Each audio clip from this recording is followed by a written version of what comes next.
Road சைடில் கிடைக்கிற மாதிரி ஸ்பைஸியான எக் நூடுல்ஸ் வீட்டில் எப்படி செய்கிறதுன்னு பார்த்துடுவோமா. அதுக்கு நான் இன்றைக்கி வீட் நூடுல்ஸ் எடுத்து வேக வச்சு எடுத்து வச்சுருக்கேன்.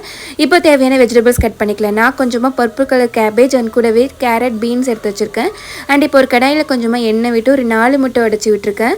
ஸோ அதை ஸ்க்ராம்பிள் பண்ணி தனியாக எடுத்து வச்சதுக்கப்புறமா அதே ஆயிலில் கொஞ்சமாக வெங்காயம், கேரட், பீன்ஸ், கேபேஜ் எல்லாமே போட்டதுக்கப்புறமா தேவையான அளவுக்கு உப்பு அண்ட் சில்லி பவுடர், கொஞ்சமாக மல்லி பவுடர் அண்ட் கரம் மசாலா, கொஞ்சமாக வந்து பார்த்திங்கன்னா சிக்கன் மசாலா அண்ட் கொஞ்சமாக பிளாக் சால்ட் ஆட் பண்ணி நல்லா வந்து சாட்டே பண்ணிக்கோங்க.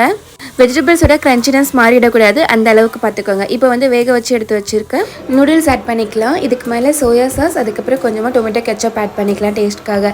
ஸோ அவ்வளோதான். நல்லா வந்து மிக்ஸ் பண்ணி அதுக்கப்புறம் வந்து பார்த்திங்கன்னா நம்ம ஆல்ரெடி ஸ்க்ராம்பிள் பண்ணி வச்சுருக்கோம் இல்லையா, அந்த எக்கை வந்து போட்டு எகெயின் கொஞ்சம் லைட்டாக மிக்ஸ் பண்ணிக்கோங்க.